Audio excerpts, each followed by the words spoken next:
یعنی بندے کو اس کا ریٹرن ملتا ہے. یہ نہیں ہو سکتا کہ اللہ کے راستے میں خرچ کرے اور اس کا بدلہ نہ ملے. انفاق کا لفظ نفق سے بنا ہے. نفق کہتے ہیں سرنگ کو، اور سرنگ میں انسان ایک طرف سے داخل ہو کر نکلتا ہے، پھر کوئی دوسرا داخل ہو سکتا ہے. اس کا مطلب یہ ہوا کہ جو تمہارے پاس پہلا رزق ہے اس کو تم نکالو گے تب دوسرا رزق ملے گا. اس لیے فرمایا وَمَا تُنْفِقُوا مِنْ خَيْرٍ يُوَفَّ إِلَيْكُمْ، جو تم خرچ کرو گے تمہیں اس کا بدلہ مل کر رہے گا. پھر یہ بھی فرمایا انفق ينفق علیک، تم خرچ کرو تمہارے اوپر خرچ کیا جائے گا. اللہ عبداللہ فرمایا کرتے تھے کہ اللہ تعالیٰ اپنے بعض بندوں کو ڈاکیا بنا دیتے ہیں، دوسرے بندوں کا رزق اس کو دے دیتے ہیں. مثلاً 100 روپے اللہ اس کو دیتے ہیں. اب اللہ تعالیٰ کی ڈیمانڈ یہ ہوتی ہے کہ میرے بندے اس میں سے 2.5% جو زکوٰۃ ہے وہ تم میرے بندوں میں تقسیم کرو، جو محتاج ہیں جو غریب ہیں ان میں. اور تمہاری تنخواہ کتنی ہوگی؟ 97.5%. اللہ اکبر کبیرہ. آپ نے کبھی دنیا میں کوئی ایسا مالک دیکھا جو 2.5% تقسیم کرنے پر 97.5% بندے کو تنخواہ دے رہا ہو؟ مگر وہ بندہ خرچ نہیں کرتا، اس کو پیسے مل جاتے ہیں، وہ اس کے اوپر سانپ بن کے بیٹھ جاتا ہے اور اس کو اپنی ذات کے لیے استعمال کرتا ہے. تو سامنے ہے جب ڈاک آگے نہیں پہنچائی جائے گی تو اللہ تعالیٰ کوئی دوسرا ڈاکیا بنا لیں گے. تو اللہ تعالیٰ پھر ڈاک کسی اور طرف سے پہنچانا شروع کر دیتے ہیں. پھر اس کو شکر ہوتی ہے، بھاگ آتا ہے. حضرت ایک وقت تھا مٹی کو ہاتھ لگاتے تھے سونا بنتی تھی، آج تو سونے کو ہاتھ لگاتے ہیں تو مٹی بن جاتا ہے. ہاں، جب سونا بنتی تھی تو وہ سارا تمہارا نہیں تھا، اس میں اللہ نے اپنے اور بندوں کا بھی رزق رکھا ہوا تھا. تم نے وہ رزق نہیں پہنچایا، اب تمہیں تمہاری نوکری سے معزول کر دیا گیا اور وہ رزق اللہ تعالیٰ کسی اور کے ذریعے سے ان کو پہنچا رہے ہیں.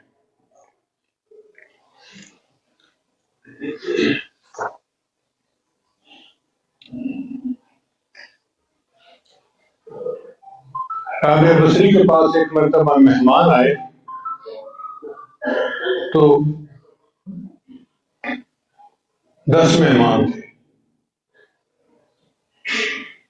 گھر میں کچھ کھانے کو تھا نہیں. تھوڑی دیر بعد دروازہ کھٹکھٹایا گیا.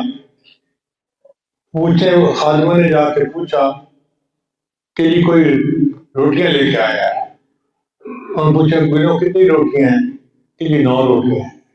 کہنے لگے یہ میرا نہیں ہے حصہ، اس کو وہ چلا جائے. چلا گیا. اب کھانے کا وقت بھی ہو چکا تھا، مہمان بھی انتظار میں تھے. کافی دیر کے بعد پھر دروازہ کھٹکھٹایا گیا. پھر پتہ کروایا بھی کون ہے پوچھو. اس نے کہا جی روٹی لینے آیا ہے. کتنی روٹی ہیں؟ جی 9 روٹیاں. کہ یہ میری نہیں ہے، یہ کسی اور کی ہیں، لے جاؤ. اب دیر بھی کافی ہو گئی تھی، مہمان بھوک لگی ہوئی تھی. کافی دیر کے بعد پھر دروازہ کھٹکھٹایا. تو رابعہ بصریہ نے کہا کہ جاؤ دیکھو. اس نے کہا جی کہ بندہ آیا کہتے ہیں 9 روٹیاں، نہیں میری روٹیاں نہیں ہیں. آپ کیوں نہیں لے رہی؟ اس نے کہا اس لیے کہ صبح میرے پاس ایک روٹی تھی، سائل آیا تھا اور میں نے وہ روٹی اس کو دے دی تھی. میرے اللہ کا وعدہ ہے من جاء بالحسنۃ فلہ عشر امثالھا، جو ایک روٹی لائے جو ایک عمل لائے گا 10 کا بدلہ دوں گا. تو مجھے 10 روٹیاں ملنی ہیں، 9 نہیں مل سکتی. اس نے کہا جی مجھے معاف کر دیں، مجھے بھوک لگی ہوئی تھی، ایک میں نے اپنے لیے رکھ کے آپ کو 9 بتائی تھی، 10 ہی روٹیاں ہیں. یعنی اتنا یقین تھا کہ ہم نے 1 پیسہ دیا ہے تو ہمیں 10 واپس ملیں گے. اللہ تعالیٰ ایسا یقین کامل ہمیں بھی عطا فرمائے.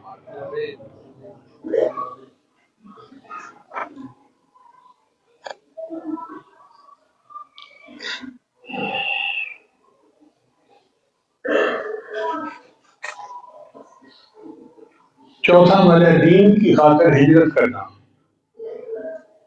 چنانچہ جو بندہ دین کے لیے ہجرت کرتا ہے اللہ تعالیٰ اس کے رزق میں برکت عطا فرما دیتے ہیں. نبی اسلام نے ارشاد فرمایا وَمَن يُهَاجِرْ فِي سَبِيلِ اللَّهِ، اللہ تعالیٰ قرآن مجید میں فرماتے ہیں وَمَن يُهَاجِرْ فِي سَبِيلِ اللَّهِ يَجِدْ فِي الْأَرْضِ مُرَاغَمًا كَثِيرًا وَسَعَةً، جو اللہ کے راستے میں ہجرت کرے گا اسے جائے پناہ بھی ملے گی اور اس کے رزق میں وسعت بھی ہوگی۔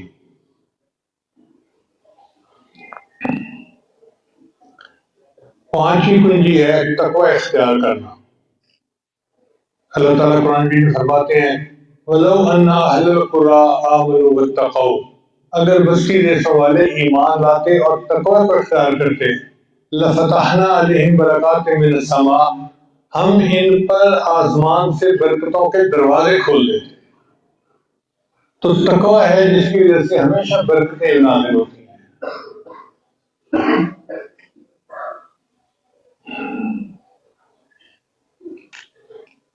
ایک جگہ اللہ تعالیٰ ارشاد فرماتے ہیں وَمَن يَتَّقِ اللَّهَ يَجْعَل لَّهُ مَخْرَجًا وَيَرْزُقْهُ مِنْ حَيْثُ لَا يَحْتَسِبُ، جو تقوی اختیار کرتے ہیں اللہ تعالیٰ اس کے لیے ایک مخرج بنا دیتے ہیں اور اس کو ایسی طرف سے رزق دیتے ہیں جس کا اس کو وہم و گمان ہی نہیں ہوتا۔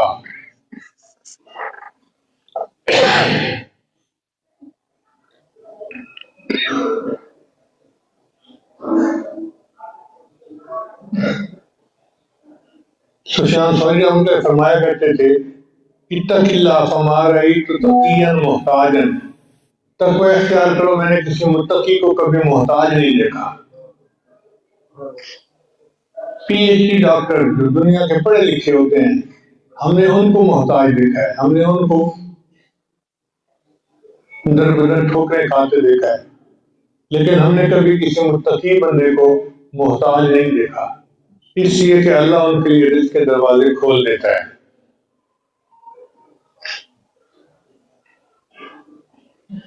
امام مسلم رحمۃ اللہ علیہ کا مشہور واقعہ ہے کہ ان کی موت کا سبب بنا مطالعہ کر رہے تھے اور ساتھ کھجوریں کھا رہے تھے، تو زیادہ کھجوریں کھانے کی وجہ سے ان کی موت آ گئی۔ تو متقی لوگوں کی موت زیادہ کھانے سے تو آئی، بھوک پیاس سے نہیں آئی۔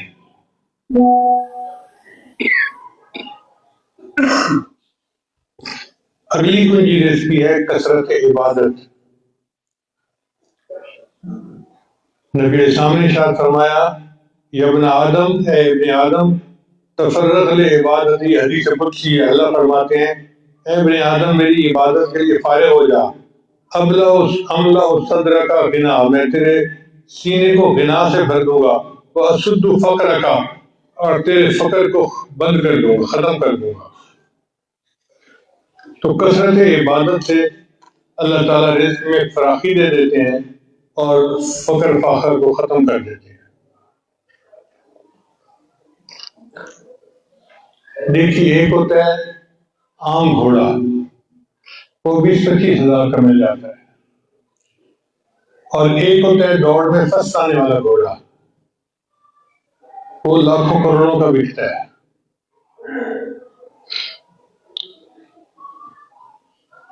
اب لاکھوں کروڑوں والا گھوڑا جو اس کے مالک سے کوئی گھوڑا مانگے کہ جی مجھے گھوڑا دو، میں نے گدے گاڑی میں استعمال کرنا ہے، تو مسکرائے گا کہ میرا ریکارڈ قائم کرنے والا گھوڑا گدے گاڑی کے لیے نہیں بنا۔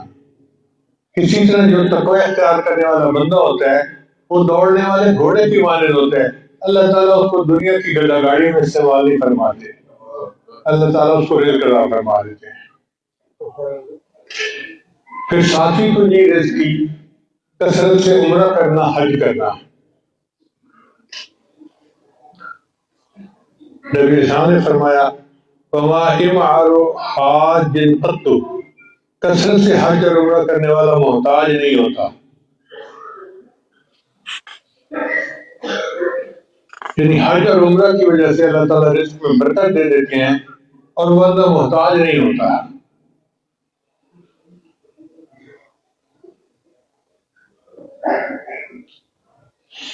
آٹھویں کنجی رزق بڑھانے کی اس کو کہتے ہیں صلہ رحمی۔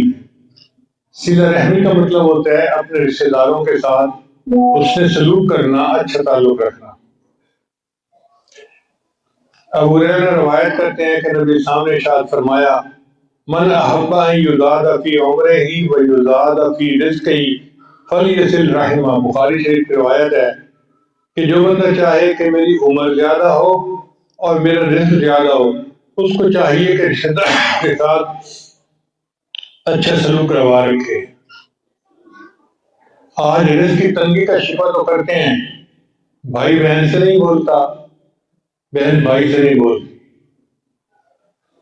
بھائی بھائی آپس میں نہیں بولتے، حتیٰ کہ ایک دوسرے کے گھر کا کھانا نہیں کھاتے تھے، کسی نے کچھ کر نہ دیا ہو، کسی نے کچھ ملا نہ دیا ہو، پڑھ نہ دیا ہو، کھانے بے اثر نہ ہو جائے، کہیں پھوپھو سے لڑائی اور کہیں چچی سے لڑائی۔ تو یہ جو صلہ رحمی کو ہم توڑتے ہیں، اللہ نے تو جوڑنے کا حکم دیا، وَيَقْطَعُونَ مَا أَمَرَ اللَّهُ أَن يُوصِلَ، جس کو اللہ نے جوڑنے کا حکم دیا اسے ہم توڑتے ہیں، اس کی وجہ سے پھر ہمارے گھروں کے اندر بے برکتیاں ہوتی ہیں اور رزق تنگ ہو جاتا ہے۔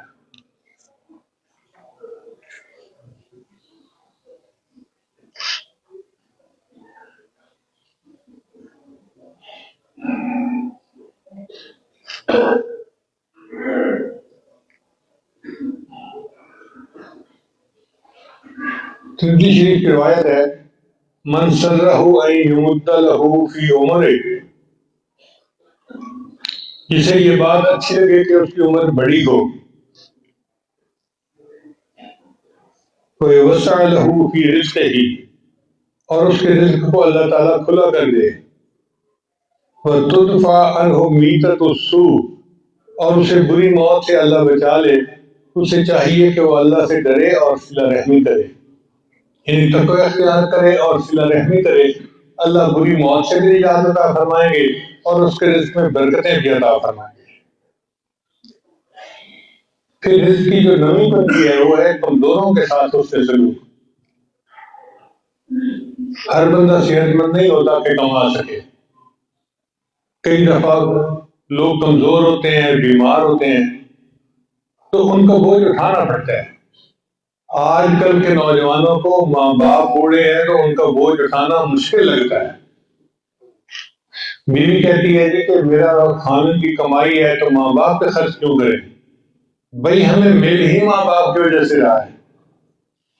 اللہ تعالیٰ قرآن میں فرماتے ہیں،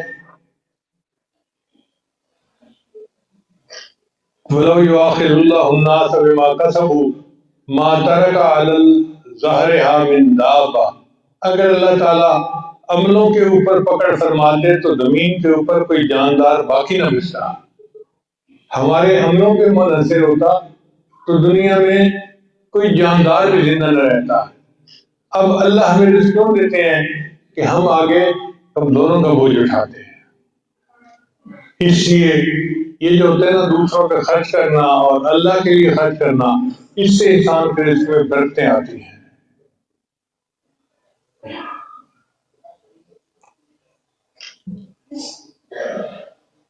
رزق کی 10ویں پنجی ہے اللہ پر توکل کرنا۔ اللہ تعالیٰ ارشاد فرماتے ہیں، وَمَن يَتَوَکَّلْ عَلَى اللَّهِ فَهُوَ حَسْبُهُ، جو اللہ پر توکل کرتا ہے تو اللہ اس کے لیے کافی ہو جاتا ہے۔ حدیث مبارکہ میں نبی صلی اللہ علیہ وسلم نے فرمایا، اگر تم اللہ پر توکل کرو تو اللہ تمہارے ساتھ پرندوں والا معاملہ کرے گا۔ پرندے اپنے گھر سے خالی پیٹ نکلتے ہیں، شام واپس لوٹتے ہیں تو ان کا پیٹ بھرا ہوا ہوتا ہے، اور ہمارا معاملہ الٹ ہے۔ ہم کھا پی کے گھر سے نکلتے ہیں، شام کو آتے ہیں تو شور مچایا ہوتا ہے، بیوی بھوک لگی ہے جلدی کھانا دو۔ حالانکہ ہمارا پیٹ تو ہے ہی بہت چھوٹا، جتنی مرضی روٹیاں پڑی ہو بندہ 2 روٹی سے زیادہ نہیں کھا پاتا۔ جانوروں کے پیٹ تو بہت بڑے بڑے ہوتے ہیں، ہاتھی کو دیکھو ٹنوں کے حساب سے وہ کھانا کھاتا ہے۔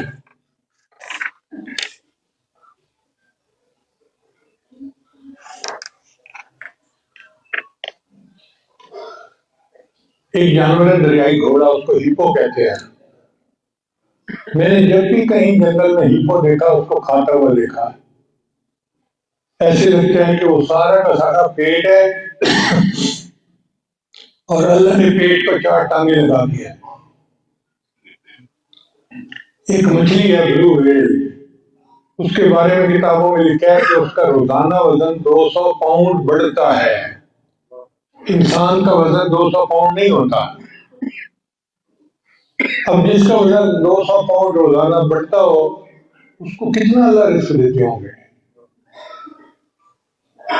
تو جو پروردگار ان جانداروں کو رزق دیتا ہے وہ ہمیں بھی دے گا، مگر ہمیں اللہ پہ توکل کرنا چاہیے۔ نویں کنجی رزق کی، اس کو کہتے ہیں اللہ کی نعمتوں کا شکر ادا کرنا۔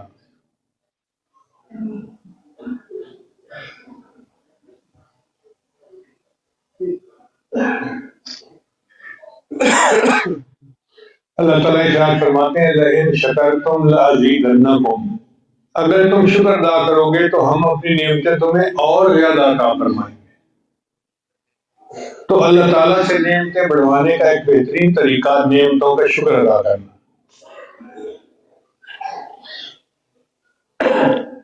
ابن عطاء اسکندری رحمۃ اللہ علیہ اس امت کے بڑے بزرگوں میں سے گزرے ہیں۔ ان کی ایک کتاب ہے الحکم۔ ہمارے اکابر علماء دیوبند رمضان مبارک میں اس کے درس بھی دیا کرتے تھے۔ ان کا شکر کے بارے میں ایک بڑا مشہور قول ہے۔ وہ فرماتے ہیں کہ من لم یشکر النعمہ فقد تعرض لزوالها، جو نعمت کا شکر ادا نہیں کرتا وہ پیش کر دیتا ہے نعمت کو کہ اللہ نعمت واپس لے لو۔ ومن شکرها، اور جو نعمت کا شکر ادا کرتا ہے فقد قید بإقالها، وہ نکیل ڈال کے نعمت کو اپنے پاس قید کر لیتا ہے۔ تو شکر ادا کرنے سے نعمت رہ جاتی ہے ہمارے پاس، اور شکر ادا نہ کرنے سے نعمت واپس چلی جاتی ہے۔ تو ہمیں چاہیے کہ ہم اللہ کی نعمتوں کا شکر ادا کریں۔ ہم اتنے ناشکرے ہیں کہ اللہ تعالیٰ دسترخوان پر ہمیں پیٹ بھر کر کھانا دیتے ہیں، اپنی پسند کا کھانا دیتے ہیں۔ گوشت بھی ہوتا ہے، سبزیاں بھی ہوتی ہیں، روٹی بھی ہوتا ہے، چاول بھی، سب کچھ ہوتا ہے، لیکن ہم آخر پہ جو کھانے کی دعا ہے وہ پڑھنی بھول جاتے ہیں۔ یعنی جس پروردگار نے صحت دی، جس پروردگار نے بھوک دی، رزق دیا، اس کا شکر ادا کرنا ہمیں یاد نہیں رہتا۔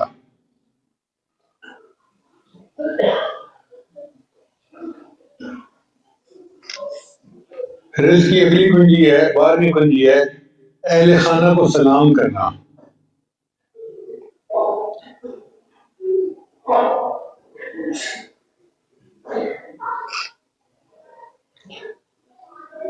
چنانچہ نبی اسلام نے ارشاد فرمایا ثلاثۃ کلہم ضامن علی اللہ، 3 بندے ہیں جن کی ضمانت اللہ کے ذمے ہے۔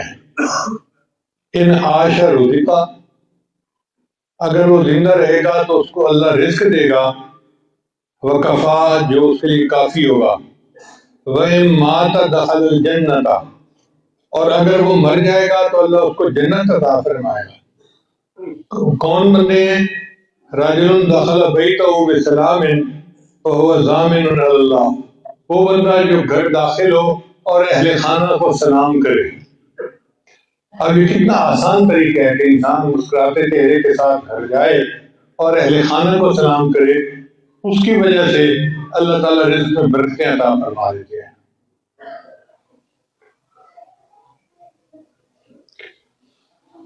آج کل دفتروں میں بہت کھلکھلا کے ہنستے ہیں، دوستوں کی محفل میں بہت کھلکھلا کے ہنستے ہیں، گھر جب آتے ہیں تو چہرے پہ سنجیدگی ہوتی ہے اور ایسے پھٹکار پڑی ہوتی ہے کہ پتہ نہیں کیا مصیبت آ گئی۔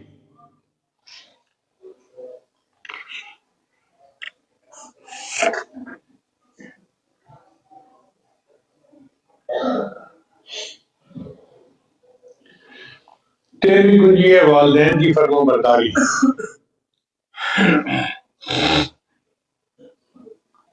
حدیث مبارکہ میں ہے کہ 5 چیزوں سے اللہ تعالیٰ رزق بڑھاتے ہیں۔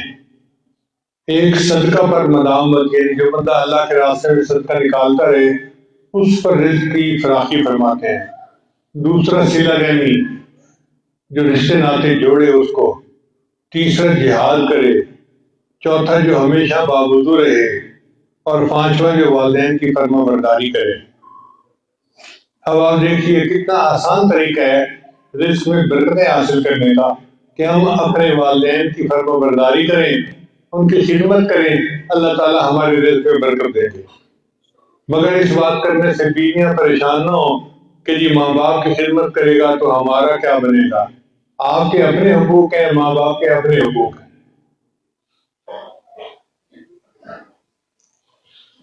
ایک بزرگ فرماتے تھے، یہ واقعہ حضرت شیخ حدیث مولانا زکریا رحمۃ اللہ نے اپنی کتاب میں لکھا ہے کہ مجھے ایک بندہ ملا جو مستجاب الدعوات تھا، ہر دعا قبول ہوتی تھی۔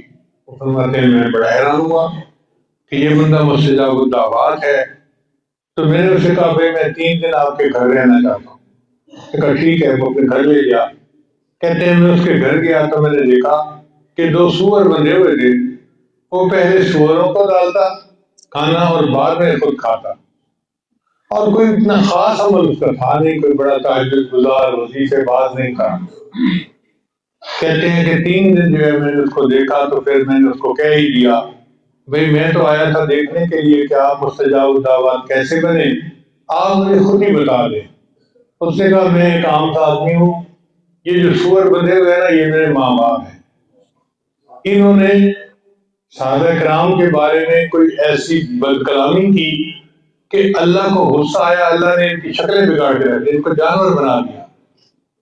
مگر میرے تو ماں باپ ہیں نا، میں نے انہیں گھر میں رکھا ہوا ہے، میں پہلے ان کو کھانا کھلاتا ہوں بعد میں خود کھاتا ہوں۔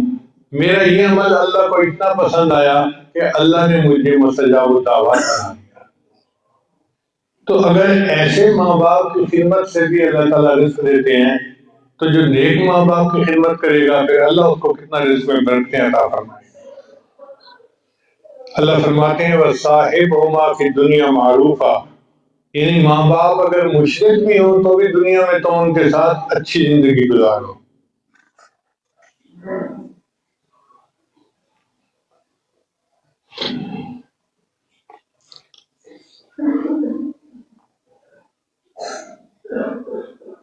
رزق کی 12ویں کنجی ہے دوام طہارت۔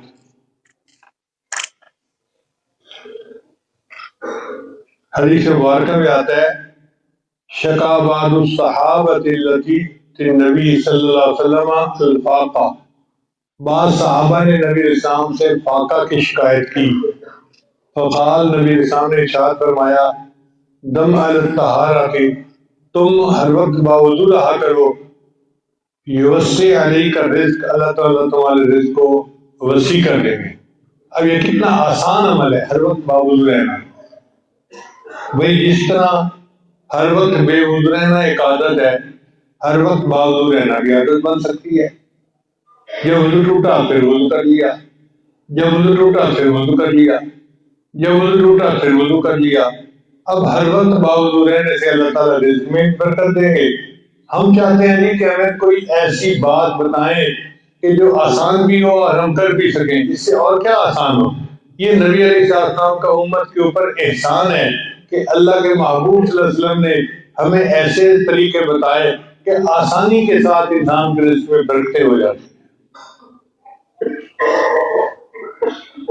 اب اس کے 2 فائدے ہیں۔ ایک فائدہ تو یہ کہ جب ہر وقت باوضو ہوگا تو پھر نماز پڑھنی آسان ہوگی۔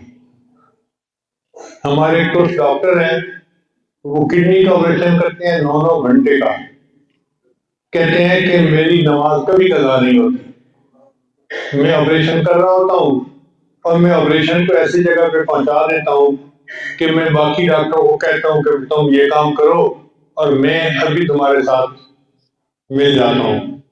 وہی آپریشن تھیٹر میں نے ایک کپڑا بچھایا ہوتا ہے جو پاکیزہ ہوتا ہے، اور اس کے اوپر میں نماز پڑھ کے پھر ان کے ساتھ دوبارہ گرل فرینڈ کے ساتھ جڑ جاتا ہوں، اور میں نے اتنی مصروفیت کے باوجود کبھی نماز میں کوتاہی نہیں آنے دی۔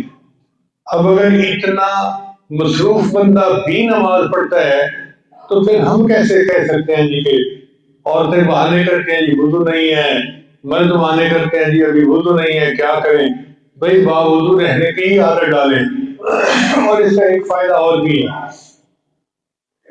نبی اسلام نے ارشاد فرمایا کما تعیشون تموتون، تم جس حال میں زندگی گزارو گے تمہیں اسی حال میں موت آئے گی۔ اب اگر ایک بندہ پوری زندگی باوضو گزارتا ہے تو آپ کیا سمجھتے ہیں کہ اس کو بے گناہ موت آ جائے گی؟ محبوب کا وعدہ سچا، اس کو اللہ تعالیٰ باوضو موت عطا فرمائیں گے اور اللہ تعالیٰ اس کو اپنے مقرر بندوں میں شامل فرمائیں گے۔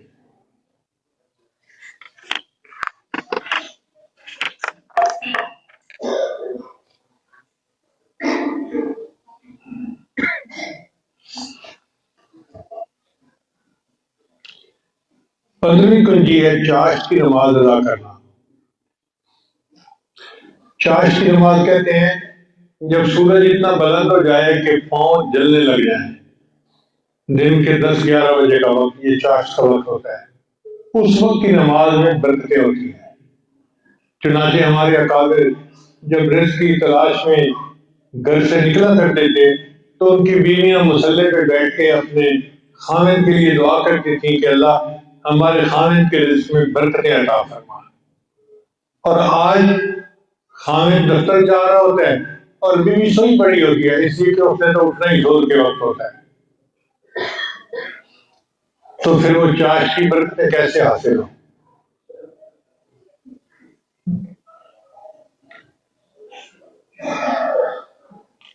رزق کی 16ویں کنجی سورہ واقعہ کا ہر رات پڑھنا۔ اور کتنا آسان عمل ہے، رات میں ایک مرتبہ سورہ واقعہ پڑھ لی جائے تو اللہ تعالیٰ رزق میں برکت ڈالے۔ یہ کوئی اتنی بڑی صورت بھی نہیں ہے، اگر انسان چاہے تو چند دنوں میں اس کو یاد کر سکتا تاکہ پڑھنا آسان ہو۔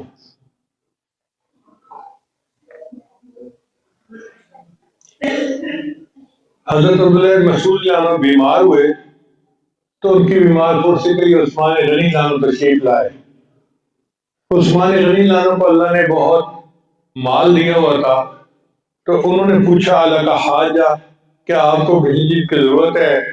فرمایا نہیں مجھے کوئی ضرورت نہیں۔ انہوں نے فرمایا میں کچھ ہدیہ دے دیتا ہوں، وہ آپ کی بیٹیوں کے کام آئے گا، آپ کا بیٹا کوئی نہیں ہے۔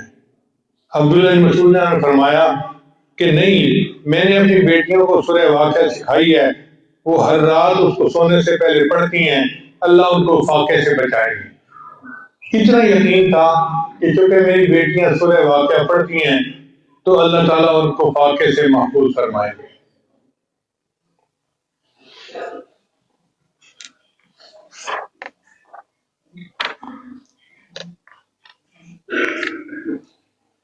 نبی اسلام نے ارشاد فرمایا من قرأ سورۃ الواقعہ کل لیلۃ لم تصب فاقۃ ابدا، جو بندہ ہر رات سونے سے پہلے سورہ واقعہ پڑھے اسے کبھی فاقہ نہیں آ سکتا۔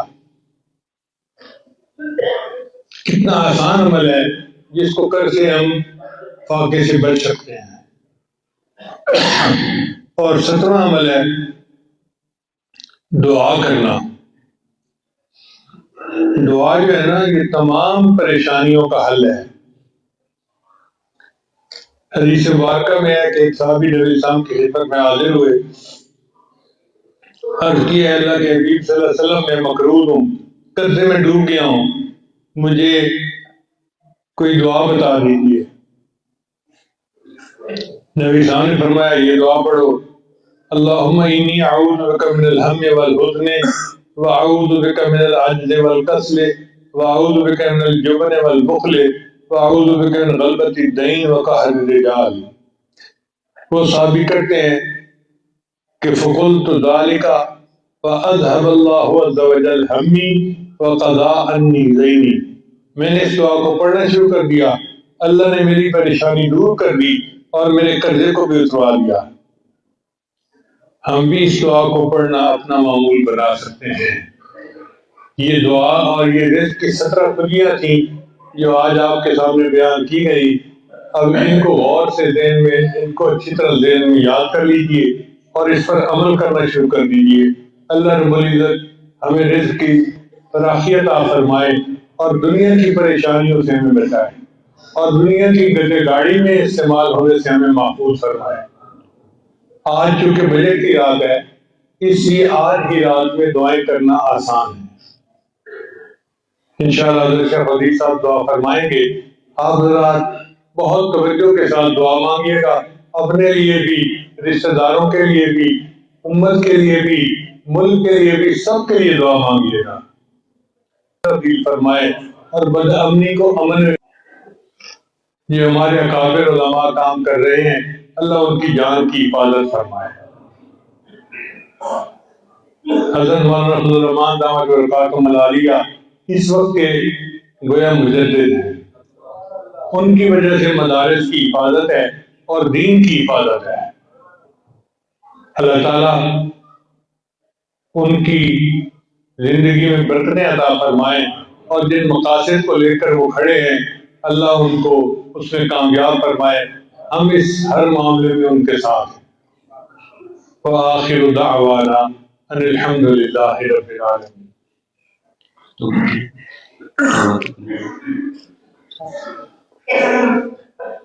بہت سارے لوگ بیعت کی نیت سے تشریف لائے ہیں دور قریب سے، تو یہ عاجز کلمات بیعت پڑھائے گا، پڑھ لیجیے، پھر انشاءاللہ اس کے بعد دعا مانگیں گے۔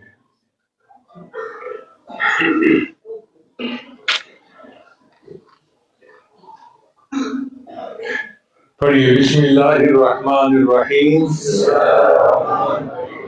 لا الہ الا اللہ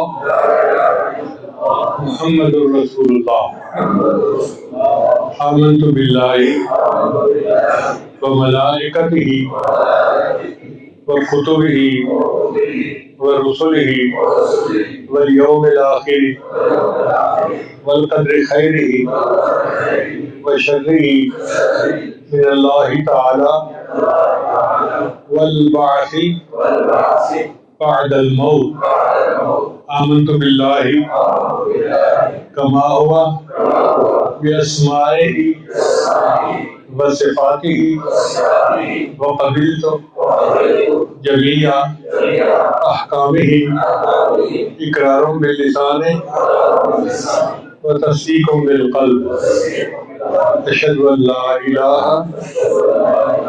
الا اللہ واشہد ان محمدا عبدہ ورسولہ، استغفر اللہ ربی من کل ذنب واتوب الیہ برحمتک یا ارحم الراحمین۔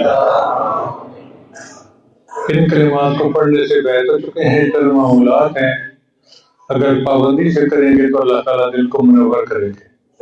پہلا عمل ہے 100 مرتبہ استغفار پڑھنا، دوسرا عمل ہے 100 مرتبہ درود شریف پڑھنا، تیسرا عمل ہے قرآن مجید کی تلاوت روزانہ کرنا، چوتھا عمل ہے چلتے پھرتے ہر وقت دل میں اللہ کو یاد کرنا، اور پانچواں ہے مراقبہ کرنا۔ مراقبہ بہت آسان ہے، جب نماز پڑھ کے فارغ ہو تو تھوڑی دیر کے لیے آنکھیں بند کر کے اللہ سے لا لگا کے بیٹھ جائیں کہ اللہ کی رحمت آ رہی ہے، دل میں سما رہی ہے، دل کی ظلمت اور سیاہی دور ہو رہی ہے، اور میرا دل اللہ اللہ اللہ بول رہا ہے اور میں سن رہا ہوں۔ 20 منٹ صبح شام مراقبہ کرنے سے آپ کے دل میں اللہ کی محبت بڑھے گی، آپ اس کی لذت کو خود محسوس کریں گے۔ میری دعا ہے اللہ سب کو اپنے مقبول بندوں اور بندیوں میں شامل کرے۔ لا الہ الا اللہ محمد رسول آمین۔ الحمدللہ رب العالمین والعاقبۃ للمتقین والصلاۃ والسلام علی رسول محمد وآلہ وأصحابہ اجمعین۔ کریم پروردگار، ہم تیرے عاجز و مسکین بندے تیرے سامنے دستبردار ہیں، اللہ ہماری مسکنت پہ ترس کھا لیجیے، ہماری عاجزی پہ رحم فرما لیجیے۔ کریم اللہ ہمارے گناہوں کو معاف فرما، ہماری خطاؤں کو معاف فرما، ہمارے عیبوں کی پردہ پوشی فرما۔ کریم پروردگار، گناہ کرتے کرتے ہم مزید تھک چکے ہیں، تنگ آ چکے ہیں، گناہوں سے چھٹکارا چاہتے ہیں، اللہ چھٹکارا عطا فرما دیجیے۔ پیارے اللہ، ہم بار بار گناہ کرتے ہیں، بار بار توبہ کرتے ہیں، یہ اس بات کی دلیل ہے کہ ہم گناہگار ضرور ہیں لیکن ہم باغی نہیں ہیں۔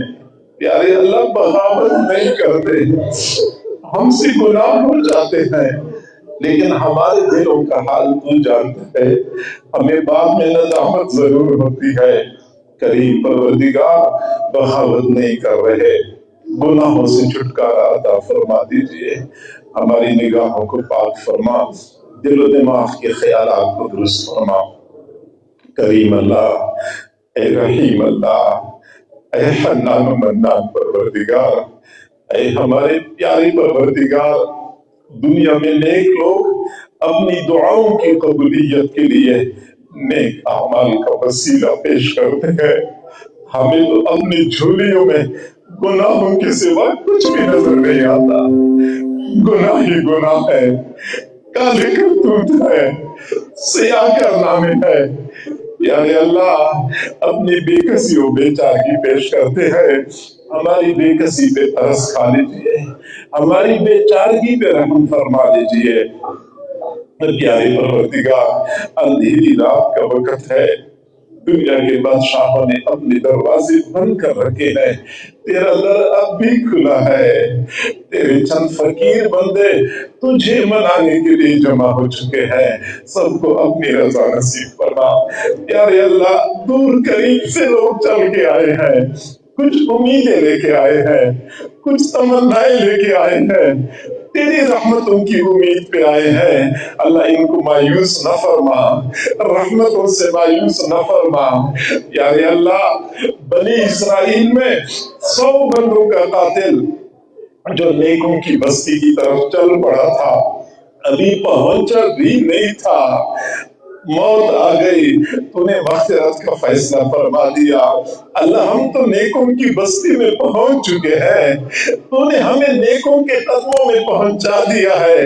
پیارے اللہ، ویسے نہ لوٹا دینا، ہمیں بھی نیک بنا دینا، اللہ ہمیں بھی نیک بنا دینا۔ اے کریم پروردگار، اے رحیم پروردگار، کریم اللہ، ہم تجھ سے تیری رضا کے طلبگار ہیں، اپنی رضا نصیب فرما، اللہ ہم سے راضی ہو جا۔ کریم اللہ، گناہ کر کر کے ہم نے تجھے ناراض کیا ہے، اللہ اب راضی کرنا چاہتے ہیں، راضی ہو جائیے۔ پیارے اللہ، پوری امت سے راضی ہو جا، امت مزید تیری ناراضگی کا تحمل نہیں کر سکتی، پیارے اللہ راضی ہو جائیے۔ کریم پروردگار، امت ذلت اور پستی کی انتہا کو پہنچ چکی ہے، مزید ہمیں امت کی عظمت بھی دکھا دیجیے، عزت بھی دکھا دیجیے۔ کریم پروردگار، جہاں جہاں مسلمان پریشان ہیں، سب کی پریشانیوں کو ختم فرما، جہاں جہاں مسلمان کفار و اغیار کے خلاف برسر پیکار ہیں، ان کی مدد فرما۔ یارے اللہ، پوری دنیا میں مسلمانوں کا خون بہت سستا ہو چکا ہے، اللہ اس طرح تو پانی بھی نہیں بہایا جاتا جیسے مسلمانوں کا خون بہایا جاتا ہے۔ جس ملک میں جس کا جی چاہے مسلمانوں کا خون بہانا شروع کر دیتا ہے، اللہ وہ کون سا دریا ہے جو مسلمانوں کی خون سے رنگین نہیں ہو چکا؟ وہ کون سا صحرا ہے جو مسلمانوں کی خون سے سیراب نہیں ہو چکا؟ وہ کون سی چٹان ہے جو مسلمانوں کی خون سے سرخ نہیں ہو چکی؟ پیارے اللہ، اب تو زمین کا ذرہ ذرہ، چپا چپا مسلمانوں کی مظلومیت کی گواہی دے رہا ہے۔ ہماری فلسطینی مسلمانوں پہ کئی مہینوں سے مسلسل ظلم و ستم کے پہاڑ توڑے جا رہے ہیں۔ پیارے اللہ، وقت کے فرعون جیسے چاہتے ہیں ان کے ساتھ سلوک کر رہے ہیں۔ پیارے اللہ، اب تو فلسطینی مسلمان مزید لاشیں اٹھاتے اٹھاتے تھک چکے ہوں گے، قبریں کھودتے کھودتے تھک چکے ہوں گے۔ اللہ، وہ معصوم بچوں کے کھٹے پھٹے اعضاء کب تک فلسطینی شاپروں میں اکٹھے کرتے رہیں گے؟ پیارے اللہ، ظلم کی رات بہت لمبی ہو چکی ہے، مزید انصاف کی صبح نمودار فرما، انصاف کی صبح نمودار فرما۔ پیارے اللہ، فلسطینیوں کے بچے یتیم ہو گئے، عورتوں کے سہاگ اجڑ گئے، والدین بے سہارا ہو گئے، بستیوں کی بستیاں ویران ہو گئی، شہروں کے شہر تباہ و برباد کر دیے گئے۔ اسرائیل بدمست ہاتھی کی طرح آگے بڑھتا ہے، جہاں اس کا جی چاہتا ہے بم اور بارود کی بارش برسا دیتا ہے، کوئی اس کو روکنے والا نہیں ہے۔ پورا عالمی کفر اس کی پشت پہ کھڑا ہے، اور مسل کو پورا عالمی کفر اسرائیل کو اسلحہ پہنچا رہا ہے۔ مسلمان اپنے فلسطینی بھائیوں کے پاس پانی کی ایک بوتل بھی نہیں پہنچا سکتے۔ اللہ، مسلمان اتنے بے بس ہو چکے ہیں، اتنے بے حس ہو چکے ہیں۔ پیارے اللہ، یہ بے حمیتی مزید ختم فرما دیجیے۔ اللہ، مسلمانوں کو دینی حمیت نصیب فرما، مسلمان حکمرانوں کو دینی غیرت نصیب فرما۔ اگر تو نے ان کو دینی حمیت نہیں دینی تو ہمیں غیور حکمران نصیب فرما۔ پیارے اللہ، ہمارا یہ پیارا ملک مختلف بحرانوں کا شکار ہے، بحرانوں سے چھٹکارا عطا فرما، بد امنی کو امن میں تبدیل فرما، معاشی بدحالی کو خوشحالی میں تبدیل فرما۔ پیارے اللہ، ابھی اور بہت ساری بحران تھے، ختم نبوت کے نام پہ، ناموس رسالت کے نام پہ ایک اور بحران پیدا کیا جا رہا ہے۔ پیارے اللہ، جن بڑوں نے دانشمندی کا مظاہرہ کرنا تھا، اتنا حساس اور نازک معاملہ چھیڑ کے کیوں اشتعال برپا کر رہے ہیں؟ کریم پروردگار، ان بڑوں کو دانائی عطا فرما اللہ، اور خیر کے فیصلے کرنے کی ان کو توفیق عطا فرما۔ جو فیصلے ملک میں اور امت میں انتشار کا ذریعہ بنتے ہیں، اللہ ان فیصلوں کا راستہ تو خود ہی مسدود فرما اللہ، اور ہمارے اس قوم کا ناموس رسالت کے حوالے سے امتحان کا معاملہ نہ فرما۔ اے کریم پروردگار، ہمارے اس ملک کے بارے میں خیر کے فیصلے نازل فرما، ملک کی سرحدات کی حفاظت فرما، وحدت کی حفاظت فرما۔ کریم اللہ، بہت گناہگار، بہت برے ہیں، لیکن مجمع میں اتنے سارے لوگ ہیں، کسی ایک کے اٹھے ہوئے ہاتھ تو آپ کو پسند آ جائیں گے۔ اے اللہ، اس ایک کی وجہ سے ہم سب کی گناہوں کو معاف کر دیجئے، ہم سب کی دعاؤں کو قبول فرما لیجئے۔ پیارے اللہ، مجمع میں کتنے ایسے افراد موجود ہیں، کلمہ پڑھتے پڑھتے بال سفید ہو گئے۔ تیرے محبوب نے فرمایا ہے، اللہ تعالیٰ کو سفید بالوں سے حیا آتی ہے۔ پیارے اللہ، اب تجھے سفید بالوں کا واسطہ دیتے ہیں، اللہ سفید بالوں کا واسطہ دیتے ہیں، ہماری اوپر ترس کھا لیجیے، ترس کھا لیجیے۔ پیارے اللہ، بال سفید ہو گئے لیکن دل اسی طرح کالے ہی کالے ہیں۔ پیارے پروردگار، دلوں کو بھی سفید کر دیجیے، دلوں کو بھی سفید کر دیجیے۔ اے کریم پروردگار، کلمہ پڑھتے پڑھتے ہماری زندگیاں گزر گئی، لیکن ایمان کی حلاوت نہیں پا سکے۔ اللہ، ہمیں ایمان کی حلاوت نصیب فرما، سجدوں کا سرور نصیب فرما، نمازوں کے حضوری عطا فرما۔ پیارے اللہ، زندگی میں کوئی ایک نماز کو ایسی عطا فرما دیجئے اللہ، جس میں تیرے حضوری کے علاوہ کچھ نہ ہو۔ اللہ، اپنی محبت نصیب فرما، اپنی معرفت نصیب فرما۔ یہ حضرات اتنا دور قریب سے چل کے آئے ہیں، سب کو پتا ہے یہاں دنیا تو تقسیم نہیں ہوتی، تیری محبت کی تلاش میں دور قریب سے آئے ہیں۔ سب کے دلوں میں اپنی محبت کا ایک قطرہ ٹپکا دیجئے، سب کو اپنا دیوانہ بنا دیجئے، غیر سے بیگانہ بنا دیجئے۔ پیارے اللہ، ایک مرتبہ تمام حضرات پر محبت کی نظر ڈال دیجئے، وہ محبت کی نظر جو تو نے بشر حافی پر ڈالی تھی، وہ دنیا کے شراب خانے میں شراب کے نشے میں مست ہے، تیری محبت کی نظر پڑ گئی، تو نے ان کو اپنا دیوانہ بنا دیا۔ پیارے اللہ، جب تو اپنانے پہ آتا ہے، شراب خانوں سے لوگوں کو اٹھا کے اپنا دیوانہ بنا دیتا ہے۔ اللہ، ہم شراب خانے میں تو جمع نہیں ہو چکے، ہم نے شراب تو نہیں پی ہوئی، تیری محبت کی تلاش میں در در کی ٹھوکریں کھاتے ہوئے یہاں پہنچ چکے ہیں۔ پیارے اللہ، یہاں جو محبت کی شراب تقسیم ہو رہی ہے اللہ، اس میں سے ایک قطرہ ہمیں بھی عطا فرما دیجئے، ہمیں بھی اپنا دیوانہ بنا دیجئے، غیر سے بیگانہ بنا دیجئے۔ کریم پروردگار، جن احباب کی ذمہ کندھوں پہ اجازت و خلافت کی ذمہ داری ڈالی گئی ہے اللہ، ان کو یہ ذمہ داریاں نبھانے کی توفیق عطا فرما۔ کریم اللہ، رحیم اللہ، ان کو اپنے مشائخ کے سامنے قیامت کے دن سرخرو فرما۔ الہ العالمین، تو نے بغیر استحقاق کے ہم نالائقوں کو، سیاہ کاروں کو اپنے نیک بندوں کے ساتھ جوڑا ہوا ہے۔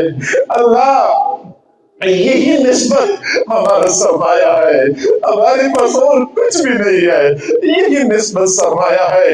ہماری اس نسبت کی حفاظت فرما دیتی ہے، اسی نسبت پہ جینا چاہتے ہیں، اسی نسبت پہ مرنا چاہتے ہیں، اسی نسبت پہ قیامت کے دن تیرے سامنے کھڑا ہونا چاہتے ہیں۔ اس نسبت کو داغدار کرنے سے بچا لیجیے، اس کے تقاضوں کو پورا کرنے کی توفیق عطا فرما۔